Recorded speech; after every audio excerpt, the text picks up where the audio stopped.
Market లో invest చేసి మీ డబ్బులు డబుల్ చేసుకోవాలనుకుంటున్నారా? సుందరరామిరెడ్డి గారి సెమినార్ కి అటెండ్ అవ్వండి.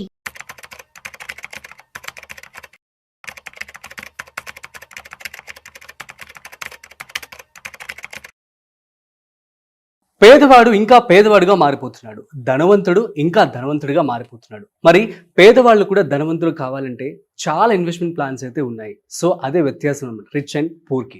సో దీనికి సంబంధించి మ్యూచువల్ ఫండ్స్ అని చెప్పి మనం రెగ్యులర్గా వింటూ ఉన్నాం, సెక్యూర్డ్ ఫండ్స్. అయితే మ్యూచువల్ ఫండ్స్లో సిప్ అని ఉంటుంది, సిస్టమాటిక్ ఇన్వెస్ట్మెంట్ ప్లాన్. సో దీనికి సంబంధించి మనం డైలీ చేయొచ్చా, లేదు అంటే మంత్లీ చేయొచ్చా, అసలు రెండింటికి ఒక డిఫరెన్స్ ఏంటి? ఒకవేళ కనుక మనం డైలీ ఆర్ మంత్లీ ఇన్వెస్ట్మెంట్ కనుక చేసినట్లయితే ఇందులో ఎంత ప్రాఫిట్స్ మనకు వచ్చే అవకాశం ఉంటుంది? దీనికి సంబంధించి ఇవాళ మనతో పూర్తి సమాచారం చెప్పడానికి ఫైనాన్షియల్ ఎక్స్పర్ట్ గిరిబాబు గారు ఉన్నారు. సో వారి మాటలోనే అడిగి తెలుసుకుందాం. హాయ్, హలో, నమస్తే, వెల్కమ్ టు సుమన్ టీవీ. నేను మీ Rajeev Pasupuleti. So let's start.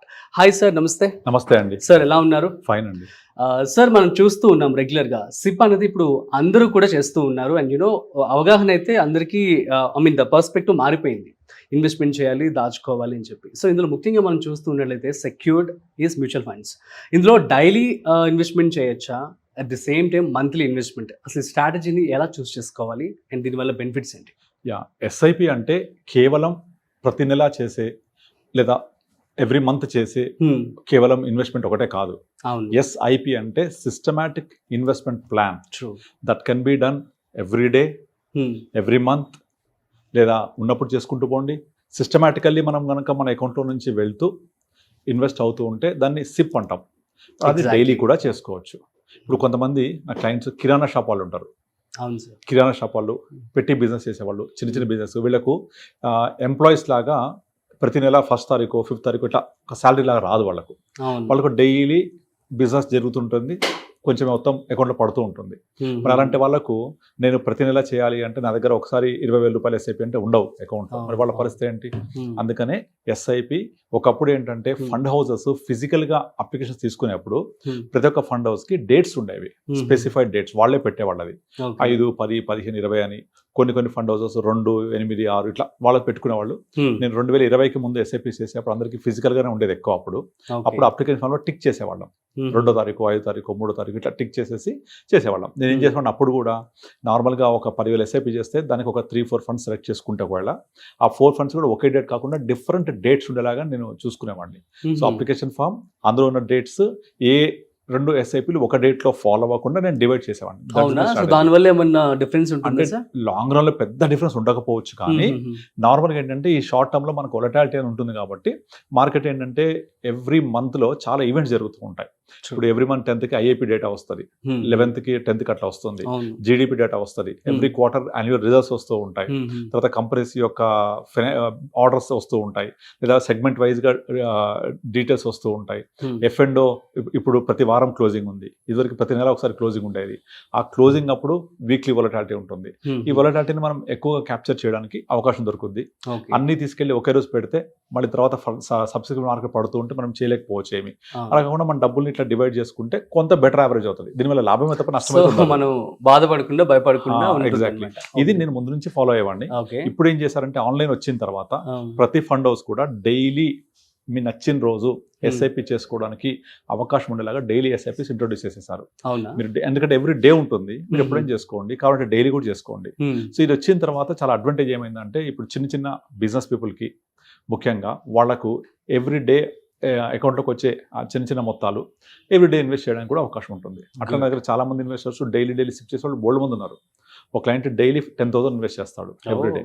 ఎందుకంటే 3 lakhs చేస్తాడు, కానీ ఉండవు ఒకరోజు 3 lakhs. ఎందుకంటే ఆయనకు బిజినెస్ కదా, ప్లైవుడ్ బిజినెస్ ఉంటుంది. అది వాళ్ళకు క్యూఆర్ కోడ్ల ద్వారా వాళ్ళకు అదే గూగుల్ పే ద్వారా అకౌంట్ లో వేస్తూ ఉంటారు వీళ్ళు కస్టమర్స్. కనుక డైలీ క్యాష్ లో నడుస్తూ ఉంటుంది, దాన్ని అలాగే ఇన్వెస్ట్ చేస్తుంటాడు. ఒక సెలూన్ షాప్ అతను అన్నాడు, అతను కూడా డైలీ 1000 ఇన్వెస్ట్ చేస్తూ ఉంటాడు. సో డైలీ సెలూన్ వాళ్ళకు బిజినెస్ అవుతుంది కదా, మరి వాళ్ళు పే చేస్తారు కదా, అదంతా ఇన్వెస్ట్ చేస్తూ ఉంటారు. అయితే నాకు ఇది ఎప్పుడు అర్థమైందంటే, నేను అమీర్పేట్లో ఇప్పుడు కాదు ఒక 10 years back, so Ameerpet, Begum Bazar అటువంటి ప్లేసులలో కొంతమంది షాప్ వాళ్ళు ఏం చేసేవాళ్ళు అంటే, అప్పట్లో ఉండేది ఫెసిలిటీ, ఇప్పుడు లేదు. కెనరా బ్యాంక్ వాళ్ళు ఒక ఫెసిలిటీ ఇచ్చేవాళ్ళు. వాళ్ళ దగ్గర నుంచి ఒక వ్యక్తి వచ్చి రోజు కలెక్షన్ తీసుకెళ్తాడు. ఇది రోజు 500, 1000 ఎంత తీసుకెళ్తాడు. అది తీసుకెళ్ళి అతను ఎంత తీసుకెళ్ళి జమ చేస్తుంటాడు అకౌంట్ లో. జమ చేసి 365 days అంటే 1 year తర్వాత ఎంత జమ అయిందో అంత పెద్ద మొత్తం ఒకసారి ఇచ్చేసేవాళ్ళు. ఒక్క రూపాయి ఎక్స్ట్రా ఇవ్వడు, కానీ అదంతా తీసుకెళ్లి జమ చేసి ఒక పెద్ద మొత్తంలో ఇస్తాడు. చూడండి ఎంత బెస్ట్ కాన్సెప్ట్ ఇది. వాళ్ళకు ఈ చిన్న చిన్న బిజినెస్ పీపుల్ వాళ్ళకి ఒక పెద్ద మొత్తం ఒకసారి రావడం చాలా ఇంపార్టెంట్. అక్కడ వాళ్ళు లాభం ఆశించట్లేదు, రూపాయి కూడా లాభం రాదు, వాళ్ళకు తెలుసా విషయం. ఏంటంటే వాళ్ళకు డైలీ వచ్చి ఒక 20,000-2,000 క్యాష్ తీసుకుపోయే వాళ్ళు కావాలి. అది జరుగుతోంది. ఇప్పుడు నేను వాళ్ళకి అప్రోచ్ అయినప్పుడు మీరు ఎస్ఐపి చేయండి, ఇలాగే డైలీ చేయండి అంటే మరి బ్యాంకులు ఎవరు ఇస్తారు? రోజు మేము పోవాలా బ్యాంక్ లేడానికి? కుదరదు. ఇప్పుడు అంటే యూపీఎస్ వచ్చాయి, యూపీఐ పేమెంట్ వచ్చింది, బ్యాంక్ పేమెంట్స్ వచ్చాయి. నేను చెప్పేది ఒక 5 ఏళ్ల క్రితం. అంటే ఈ ఎస్ఐపి అనేది ఎప్పటి నుంచో ఉంది. ఉన్నప్పటికీ ఇలాంటి కొన్ని రకాల డైలీ ఇన్వెస్ట్ చేయడము, లేకపోతే నచ్చినప్పుడు చేసుకోవడము, ఎనీ డే చేయడము, ఇలాంటి మన ఇన్నోవేటివ్ థాట్ ప్రాసెస్ ఇంట్రడ్యూస్ చేసిన తర్వాత ఎస్ఐపి బికమ్ మోర్ పాపులర్. నా SIP has become a product అయిపోయింది మార్కెట్ లో. ఎస్ఐపి అనే పేరు చూసి ఎల్ఐసి వాళ్ళు ఎస్ఐఐపి అని ఒక పాలసీ కూడా లాంచ్ చేసేసారు. ఎందుకంటే ఎస్ఐపి వెళ్ళిపోయింది. ఇవన్నీ ఇట్లాంటి ఇన్నోవేటివ్స్ నేను ఎప్పుడో ఇంప్రూవ్మెంట్ చేస్తుండేవాడిని. ఇప్పుడు డైలీ ఎస్ఐపి కూడా వచ్చిన తర్వాత అందరికి చాలా ఈజీ కూడా అయిపోయింది. సో నేను ఏంటంటే నాకు డబ్బులు ఉన్నప్పుడు చేయక్కర్లేదు, ఎప్పుడైనా చేయొచ్చు అంటే చేయొచ్చు, డైలీ చేసుకోవచ్చు. మీరు చెప్పినట్లు ఇట్ షోస్ దట్ మంచి రిటర్న్స్ అయితే ఇవ్వడం జరుగుతుంది. ముఖ్యంగా డైలీ వేజెస్ వాళ్ళకి అయితే ది బెస్ట్ అని చెప్పాలి. డైలీ అనుకుంటా, లేదా మంత్లీ సాలరీ వచ్చే వాళ్ళైతే మంత్లీ పెట్టుకోవచ్చు. అది ఎలా ఉంటుంది. సో ఇప్పుడు మరి వీళ్ళు ఎటువంటి మ్యూచువల్ ఫండ్స్ సెలెక్ట్ చేసుకోవాల్సి ఉంటుంది? ఏమైనా బెస్ట్ మ్యూచువల్ ఫండ్స్ మీరు చెప్పగలరా? ఇప్పుడు నార్మల్గా మనము ఒక డాక్టర్ దగ్గర, డాక్టర్ నాకు ఒక బెస్ట్ మెడిసిన్ ఇవ్వండి అని అడుగుతామా? ఆఫ్ కోర్స్ నో, అడగం కదా. ఏమడుగుతాం? ఫస్ట్ మన సమస్య అంటే చెప్తాం. చెప్పిన తర్వాత సమస్య తీర్చడం కోసం ఎటువంటి మెడిసిన్ ఇస్తే మీకు సూటబుల్ అవుతుంది, ఇంజెక్షనా, సిరంజా, లేకపోతే క్యాప్సూల్సా, టాబ్లెట్సా, లేదా సర్జరీయా, డాక్టర్ విల్ డిసైడ్. ఆ డాక్టర్ డిసైడ్ చేసిన తర్వాత ఆ ప్రకారం ట్రీట్మెంట్ జరుగుతుంది. అంటే అక్కడ ఏం జరుగుతుంది, మన సమస్యకు తగ్గట్టుగా, అనారోగ్యం తగ్గట్టుగా వైద్యం చేస్తున్నారు. అంతేగాని నాకు చాలా మంది ఫస్ట్ క్వశ్చన్ ఏంటంటే నాకు బెస్ట్ మ్యూచువల్ ఫండ్ చెప్పండి, నాకు ఒక 5 మ్యూచువల్ ఫండ్ కామెంట్స్ కూడా వస్తూ ఉంటాయి కదా. అందరికీ నేను చెప్పేది ఏంటంటే మీ ప్రశ్న ద్వారా బెస్ట్ మ్యూచువల్ ఫండ్ అనేది ఎప్పుడు ఉండదు, ఓన్లీ సూటబుల్ మ్యూచువల్ ఫండే ఉంటది. మీరు కావాలంటే నేను ఒక ఎక్సర్సైజ్ చేసా, చెప్తాను మీకు. మీరు ChatGPTకి వెళ్ళండి, వెళ్ళి what are the best funds in 2016 కొట్టండి, what are the best mutual funds in 2018 కొట్టండి, బెస్ట్ మ్యూచువల్ ఫండ్ 2020 కొట్టండి, బెస్ట్ మ్యూచువల్ ఫండ్ ఇన్ 2022 కొట్టండి, బెస్ట్ మ్యూచువల్ ఫండ్ టుడే కొట్టండి. మాక్సిమం మీకు 1 లేక 2 ఫండ్స్ మించి రికరింగ్ కావాలి. ఇప్పుడు కొడితే ఒకలాగా వస్తాయి, అవే 2022 కొడితే ఇంకోలాగా వస్తాయి, ఇంకో ఫండ్స్ వస్తాయి. అంటే మరి ఇవి లేవా? ఉన్నాయి. అంటే నేను ఈ డేట్స్ ఎందుకు చెప్తున్నా అంటే 16లో డిమానిటైజేషన్ బిగ్ ఫాల్, 18లో కార్పొరేట్ ట్యాక్స్ కట్టు, తర్వాత LTCG STCG ఇంట్రొడ్యూస్ చేశారు, బిగ్ ఫాల్, తర్వాత 2020 COVID fall, 22 Russia Ukraine fall, 25 current. మరి అన్ని ఫాల్స్ అవుతున్నప్పుడు ఇవాళ చెప్పిన ఫండ్స్ 10 ఏళ్ల క్రితం లేవే, 8 ఏళ్ల క్రితం లేవా? ఉన్నాయి, కానీ అప్పుడు సజెస్ట్ చేయలేదు సిస్టమ్. అంటే ChatGPT కూడా సజెస్ట్ చేయలేదు. బెస్ట్ మనం ఎట్లా చెప్పగలం అంటే ఆ రోజుకు ఉన్న పర్ఫార్మెన్స్ బట్టి ఇవి బాగా పర్ఫార్మ్ చేశాయి అని మాత్రమే చెప్తాము. ఒక చిన్న ఎగ్జాంపుల్ చెప్తాను. ఇప్పుడు మీకు ఒక ల్యాండ్ కొనాలి, టార్గెట్ మీది. ఆ ల్యాండ్ కొనాలి అంటే ఆల్రెడీ గచ్చిబౌలి ఏరియాలో బాగా పెరిగింది, మాదాపూర్, కొండాపూర్ ఇవి బాగా పెరిగాయి, కనుక వెళ్ళి కొనండి అంటే మీరు కొంటారా? కొనం. ఎందుకు కొనరు? ఎందుకు కొనమంటే ఆల్రెడీ ప్రైస్ ఎక్కువ ఉంది, రైజ్ ఎక్కువైపోయినాయి, అక్కడ సాచురేషన్కి వచ్చేసింది. ఇక్కడ కాదు, నేను అలాంటి మరో గచ్చిబౌలి, మరో కొండాపూర్, మరో మాదాపూర్ కావాలి అంటే నేను ఔటర్ రింగ్ రోడ్కి వెళ్తా, RRR దగ్గరికి వెళ్తా, లేకపోతే గట్ దగ్గరికి వెళ్తా అని ఆలోచిస్తారు. ఎందుకు వెళ్తున్నారు అక్కడికి? ఫ్యూచర్ ప్రాస్పెక్ట్స్ ఉన్నాయి కదా. మీరు ఒక రియల్ ఎస్టేట్ ఏజెంట్ అప్రోచ్ చేయాలనుకోండి, ఇక్కడ రైల్వే స్టేషన్ వస్తుంది, లేకపోతే ఇక్కడ పలానా డెవలప్మెంట్ వస్తుంది, లేదా మైక్రోసాఫ్ట్ ఆఫీస్ వస్తుంది, లేకపోతే హైటెక్ సిటీ లాంటి ఇంకొక ప్రభుత్వం ప్రపోజ్ చేస్తుంది, లేక 3 లైన్ రోడ్ వస్తుంది, ఏవో డెవలప్మెంట్ గ్రోత్ ప్రాస్పెక్ట్స్ చెప్తారు. అంటే ఇక్కడ కొంటే ఆ ఫ్యూచర్ వచ్చే డెవలప్మెంట్ ప్రకారంగా నా ల్యాండ్ పెరుగుద్ది అనే ఉద్దేశమే కదా మీది. మరి అది మీరు మ్యూచువల్ ఫండ్కి వచ్చేప్పటికి గతంలో ఏం పెరిగాయి, గతంలో ఏం పర్ఫార్మ్ చేసేవి, గతంలో ఏం వచ్చినాయని చూస్తే మళ్ళీ జరుగుతాయి అవి. సో ఆ మిత్ని అడగటం ఆపేసేయాలంటారు. ఎగ్జాక్ట్లీ. నేను రీజన్ చెప్తాను ఎందుకు ఆపాలో. ఇప్పుడు ఒక మ్యూచువల్ ఫండ్ పెరగడానికి కారణం ఏంటి? దాంట్లో ఉన్న అండర్లైయింగ్ స్టాక్స్. ఆ స్టాక్స్ అనేవి గత 5 ఏళ్ల క్రితమో 3 ఏళ్ల క్రితమో ఉన్న వాల్యుయేషన్ ప్రకారం పెరిగాయి. మళ్ళీ ఇవే స్టాక్స్ పెరుగుతాయా? తెలియదు. మళ్ళీ ఇంకోటి, ఫండ్ మీద ఇవే స్టాక్స్ ఉంచుతాడా? తెలియదు. అసలు ఆ ఫండ్ మేనేజర్ ఆ ఫండ్కి మేనేజ్ చేస్తున్నాడా, మారిపోయాడా? తెలియదు. మారిపోతుంటారు ఫండ్ మేనేజర్స్ కూడా, అలా ఫ్రీక్వెంట్గా మారిపోతూ ఉంటారు. వాళ్ళకు కూడా జాబ్ చేంజ్ చేస్తుంటారు కదా, వాళ్ళు కెరియర్ పర్సూ చేస్తుంటారు, వాళ్ళు వెళ్ళిపోతూ ఉంటారు. అండ్ మార్కెట్ డైనమిక్స్ మారిపోతూ ఉంటాయి. For example last 5 years back example చెప్తున్నాను, ఒక బ్యాంకింగ్ ఫండ్ బాగా పెరిగింది. ఎందుకంటే 4-5 years బ్యాక్ బ్యాంకింగ్ ఇండెక్స్ తక్కువ ఉండే, పెరిగింది, పర్ఫామ్ చేశాయి. మళ్ళీ ఆ ఫండ్ పెరుగుతుందా? తెలియదు. దీనికి మీరు క్లాసిక్ ఎగ్జాంపుల్ 2024లో డిఫెన్స్ ఫండ్స్, PSU ఫండ్స్, తర్వాత కొన్ని రకాల ఇన్ఫ్రాస్ట్రక్చర్ థీమాటిక్ ఫండ్స్ పిచ్చిగా వచ్చేసినాయి. ఎందుకంటే అంతకు 3 ఏళ్ల క్రితము ఇన్ఫ్రాస్ట్రక్చర్, డిఫెన్స్, PSUలు బాగా పెరిగాయి. అవి చూసి కొత్త ఫండ్స్ వాళ్ళందరూ లాంచ్ చేస్తూ పోయారు. పెరిగిపోయేసరికి ఏ ఫండ్ చూడండి అంతెందుకు, కొంతమంది మన యూట్యూబ్లో వీడియోస్ కూడా చేశారు, పలానా SBI PSU ఫండ్ ఇంత పెరిగింది, ఇది మళ్ళీ ఇట్లా ఇంత పెరుగుద్ది, లెక్కేసుకోండి నేను చెప్తున్నాను, ఇంత పెడితే ఈ ఫండ్లు ఇంత వచ్చింది కాబట్టి మళ్ళీ ఇంత వస్తుందని చెప్తుంటారు. వాళ్ళు గట్టిగా చెప్తుంటాం, అలా పాస్ట్ పర్ఫార్మెన్స్ని దట్టు థీమాటిక్ ఫండ్స్లో అస్సలు మనం అసెస్ చేయకూడదు.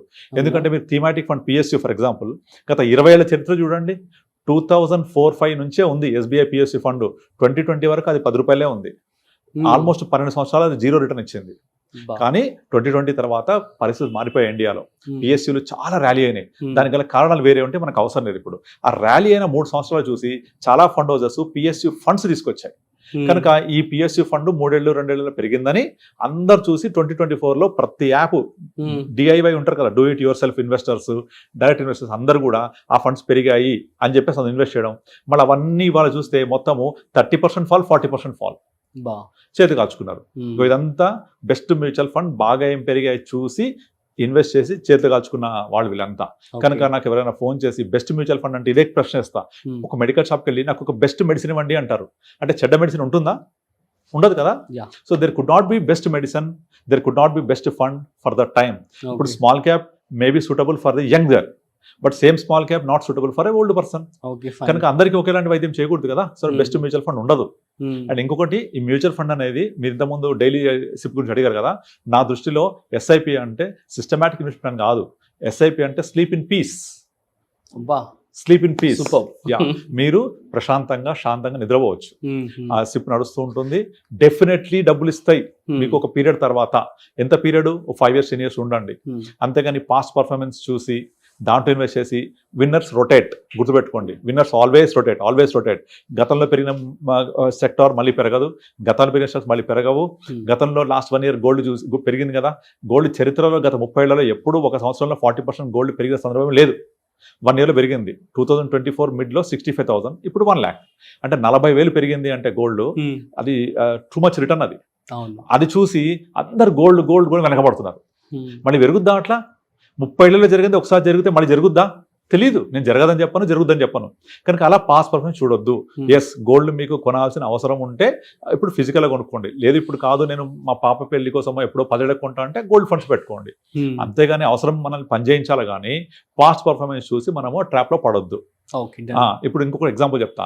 ఇప్పటి వరకు ప్రపంచంలో ఎక్కువ మంది నష్టపోయిన ఒక ఫండ్ ఉంది, ఇండియాది కాదు, ఫారిన్ ఫండ్ చెప్తాను. అయితే ఆ ఫండ్ యొక్క ఇంకో స్పెషాలిటీ కూడా ఉంది. ఇప్పటి వరకు 3 సంవత్సరాలలో 4 రెట్లు పెరిగిన ఫండ్ కూడా అదే, వాన్గార్డ్ ఫండ్. US లో ఉంటుంది. అది 3 yearsలో 4 times పెరిగింది. But unfortunately highest number of investors loss అయిన ఫండ్ కూడా అదే. ఎందుకంటే అందరు కూడా ఆ 4 yearsలో ఏదైతే ఆ ఫండ్ పర్ఫామ్ చేసిందో 3x 3 times 4 times మల్టిపుల్ అయిందో అది చూసి అక్కడ ఎంటర్ అయ్యారు. తర్వాత ఏమైంది? మొత్తం పడిపోయింది కదా, అందరు నష్టపోయారు. సో హైయెస్ట్ నష్టపోయిన ఫండ్ అదే, ఇన్వెస్టర్స్ నష్టపోయిన ఫండ్ అదే, ఒక 4 yearsలో 3 times అయిన ఫండ్ కూడా అదే. సో అంటే పాస్ట్ పర్ఫార్మెన్స్ చూడకూడదు. అలా చూసి ఇన్వెస్ట్ చేస్తారు కాబట్టి అందరు ఇన్వెస్టర్స్ దే బై ఎట్ లో బదులు by at high, cell at high బదులు సెల్ ఎట్ లో. అంటే కింద ఉన్నప్పుడు కొనుక్కోవాలి, పైన అమ్మాలి. ఇది వారన్ బఫెట్ సూత్రం, ఎవరి సూత్రమైనా. రివర్స్ చేస్తారు వాళ్ళు. బాగా పెరిగింది కొంటారు, బాగా తగ్గాక అమ్ముతారు. ఎందుకంటే ఇది పెట్టాను పెరగట్లేదు, ఇది పెరగట్లేదు అని చెప్పేసి అసహనం ఫీల్ అయిపోయి అమ్మేస్తారు. అసలు మనం ఎప్పుడు కూడా ఫండ్ని పర్ఫార్మెన్స్ బేస్డ్ ఇన్వెస్టే చేయకూడదు. మీ గోల్ బేస్డ్ ఇన్వెస్ట్ చేయాలి, నీడ్ బేస్డ్, రిక్వైర్మెంట్ బేస్డ్. మీరు వాళ్ళు ఎంటర్ అయ్యేటప్పుడే ఎగ్జిట్ ప్లాన్ పెట్టుకోవాలి. మీరు kind of 10 years or 15 years what ever it may be, goal కి అసైన్ చేసుకోవాలి. దీన్ని అసైన్ చేసుకుని ఆ గోల్ రీచ్ అయినప్పుడు మీ ఫండ్ సెల్ చేయండి, లేదా సెల్ చేసేసి డబ్బులు తీసుకొని మీ గోల్ యూజ్ చేసుకోండి. Look at the goal, concentrate on your destiny, not the journey. This happens only through advisors. అదే సొంతంగా చేసుకుంటే మన ఓన్ థాట్ ప్రాసెస్ వచ్చేస్తుంది. సో మనల్ని మనం సెల్ఫ్ కంట్రోల్ చేసుకోలేము. So the role of advisor is to control the emotions of the client, not the market. So మీ goal వైపు నడిపించే ఒక మెంటర్, ఒక టీచర్, ఒక గైడ్, ఒక ఫ్రెండ్, ఒక డ్రైవర్ లాంటి వాళ్ళు. అంతేగాని నార్మల్గా మనం సొంత గనక నేను చేసుకుని ఎమోషన్స్ నేను కంట్రోల్ చేసుకుంటా అంటే ఇప్పటి ప్రతి ఒక్కళ్ళు కరోడ్పతి అవుతుండే కదా. కనుక బెస్ట్ ఫండ్స్ ఉండవు, ఓన్లీ సూటబుల్ ఫండ్స్ ఉంటాయి. అలాగే SIP మంత్లీ, డైలీ ఎప్పుడైనా చేసుకోవచ్చు. So you can have a sleep in peace. Fine sir, super, nice clarity ఇవ్వడం జరిగింది. సో గైస్, మీ అందరికీ అర్థమైంది కదా, mutual funds are the one of the best investment purpose కోసం మనం పెట్టుబడి పెట్టేటువంటి ఫండ్స్ అనమాట. ఇందులో భాగంగా మీరు డైలీ పెట్టుకోవచ్చు, at the same time monthly కూడా పెట్టుకోవచ్చు. సో కాకపోతే సార్ అని చెప్తూ ఉన్నారంటే బెస్ట్ ఏది అంటే, సో బెస్ట్ అనేది ఉండదు, సూటబుల్ మాత్రమే ఉంటుందని చెప్పన్నారు. సో ఇందులో ఎంత అర్థం ఉందో చూడండి. చాలా మంది కూడాను ఇది బెస్ట్ అంటే అందులో కళ్ళు మూసుకొని ఇంకో ఎగ్జాంపుల్ చెప్తాను. ఇన్వెస్ట్మెంట్ చేసేస్తూ ఉంటారు. ఇప్పుడు ఒక సినిమాలో ఒక హీరోయిన్ ఒక చీర కట్టుకుంది, బాగుంది అని చెప్పేసి ఆ హీరోయిన్ పేరుతోటి ఎగ్జాంపుల్ చెప్తున్నాను, అనుష్క శారీస్ అని ఇంకేదో కాజోల్ శారీస్ అమ్ముతారు. అది కాజోల్ అనుష్క వాళ్ళు కట్టిన చీర తీసుకొచ్చి మీ వైఫ్కి ఇస్తే అది సేమ్ ఉండకపోవచ్చు కదా, రవ్వకపోవచ్చు కదా. కానీ అది కాజోల్కి బాగుంటుంది, అనుష్కకు బాగుంటుంది. మన వైఫ్ అలా ఉండకపోవచ్చు కదా, ఆ హైట్, ఆ పర్సనాలిటీ, ఆ ఫిజిక్, ఆ కాంప్లెక్స్ ఉండదు కదా. సో వాళ్ళని ఇమిటేట్ చేయొద్దు. చిరంజీవి ఒక సినిమా డ్రెస్ వేసుకుంటే చిరంజీవి సూటబుల్, అది చూసి ఇమిటేట్ చేస్తే మనం సూటబుల్ కాకపోవచ్చు. చిరంజీవి హైట్, వెయిట్, పర్సనాలిటీ అది డిఫరెంట్ కనుక ఎప్పుడు కూడా ఇమిటేట్ చేయకూడదు ఇన్వెస్ట్మెంట్ లో పర్టికులర్ గా. కానీ అందరు చేసే పని ఏంటంటే మా పక్క ఫ్రెండ్ ఏం పెట్టాడు, మా పక్క బంధువులు ఏం పెట్టారు, ఇంటి పక్క నైబర్ ఏం పెట్టాడు, కొలీగ్ ఏం పెట్టాడు, ఇవి చూసి పెడుతూ ఉంటారు. వాళ్ళ రిస్క్ అపెటైట్ వేరు, వాళ్ళ ఆలోచన వేరు, వాళ్ళ రిక్వైర్మెంట్ నీడ్ గోల్స్ అన్ని వేరు, మన రిక్వైర్మెంట్ నీడ్ గోల్స్ వేరు, అపెటైట్ వేరు. So you do your self analysis, లేదంటే follow an advisor, you'll get it. అలాగే చేయాలి. Okay, yeah. సో అర్థమైంది కదా, మరి సూటబుల్ ఫండ్స్ మాత్రమే ఉంటే according to your risk appetite మీద మాత్రమే మీరు పెట్టుబడి పెట్టుకోండి. లాంగ్ టర్మ్ గోల్స్ లాగా మీరు ఫస్ట్ సెలెక్ట్ చేసుకుని తర్వాత మాత్రమే మీరు పెట్టుబడి పెట్టుకోండి అని చెప్పి గిరిబాబు గారు చెప్పడం జరిగింది. సో మీకు కనుక ఏమైనా డౌట్స్ ఉంటే ప్లీజ్ కామెంట్ చేయండి, మేము రిప్లై ఇస్తాము at the same time. So మరొక ఇంట్రెస్టింగ్ కాంటెంట్తో మళ్ళీ కలుద్దాం. అంతవరకు చూస్తూనే ఉండండి Suman TV. This is Rajeev signing off. Video నచ్చినట్లయితే like, share and subscribe. Thanks for watching.